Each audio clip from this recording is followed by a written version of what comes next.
Assalamualaikum warahmatullahi wabarakatuh. Saya Ayu Afianti dengan NIM A1C12036 dari kelas reguler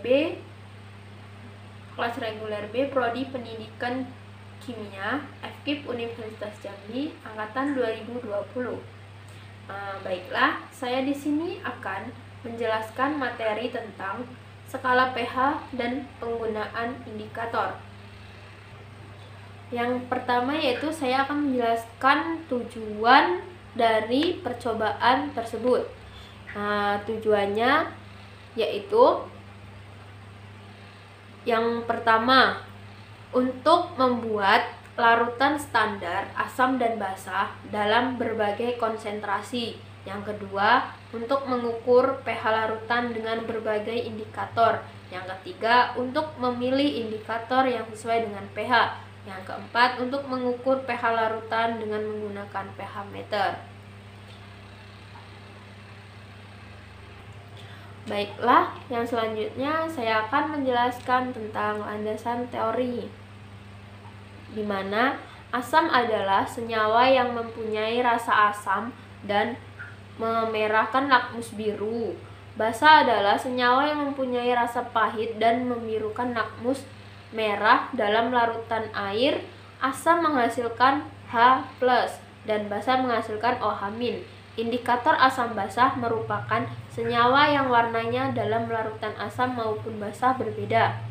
Indikator asam basah adalah zat-zat warna yang warnanya bergantung pada pH larutan atau zat yang dapat menunjukkan sifat asam basah dan netral.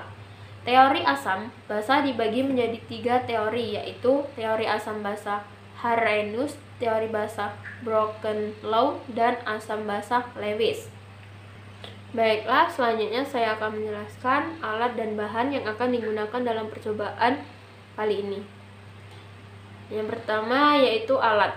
Alatnya itu tabung reaksi, bunsen, kaki 3, kawat kasa, batang pengadu, pipet tetes, rak tabung reaksi. Bahan: HCl 0,01 m, pH 2, larutan dengan pH 3, larutan dengan pH 4, larutan dengan pH 5, larutan dengan pH 6, minuman berkarbonat, deterjen cair, amonia, air suling, air mendidih, air cuka, sari buah jeruk, sampo, soda kue, tablet aspir.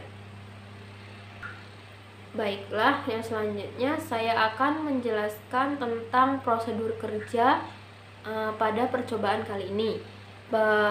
Prosedur kerja yang pertama yaitu prosedur kerja daerah asam pH 2 sampai pH 6. Yang pertama, siapkan tabung reaksi isi tabung dengan larutan standar HCl terionisasi sempurna pH 2. Dibuat larutan dengan pH 3, 4, 5, dan 6 dengan setiap kali menggunakan pengenceran 10 kali. Dimulai dengan pH 2. Untuk larutan pH 3 diambil 1 ml pH 2, diencerkan dengan 9 air suling yang sudah dialihkan. Diaduk pelan-pelan dan didapatkan larutan dengan pH 3. Selanjutnya, siapkan pipet tetes, ambil 1 m pH 3 lalu diencerkan dengan 90 ml air mendidih untuk mendapatkan larutan pH 4. Buat larutan pH 5 dan pH 6 dengan cara yang sama. Yang kedua, daerah netral. Siapkan tabung reaksi, masukkan air yang telah dididihkan. Yang ketiga, daerah basa pH 6 12, siapkan tabung reaksi 1 diisi larutan NaOH, maka dihasilkan larutan dengan pH 12. Siapkan tabung reaksi 2, larutkan dengan 90 ml air suling yang mendidih, aduk dan dihasilkan larutan dengan pH 11. Siapkan tabung reaksi 3, buat larutan dengan 10, 9, 8 seperti bagian A. Simpan 1 ml dari setiap larutan yang dibuat ABCD, beri label setiap larutan. Diletakkan pada rak tabung reaksi. Teteskan 1 tetes indikator pada setiap tabung reaksi hingga ada perubahan warna. Amati dan catat perubahan warna. Diperhatikan di daerah dijumpai perubahan warna. Gunakan indikator berturut-turut hingga metil fenofenatil biru, brontin kuning, asam merah metil.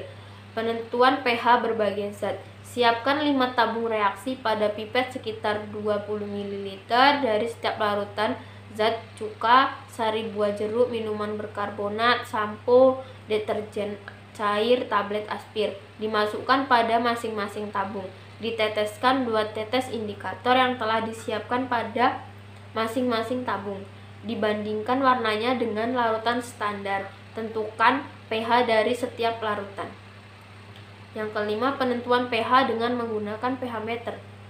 pH meter didemonstrasikan dan dikalibrasi dahulu oleh asisten. Dicelupkan elektroda C ke dalam larutan standar yang dibuat, dicatat pembacaan pH meter.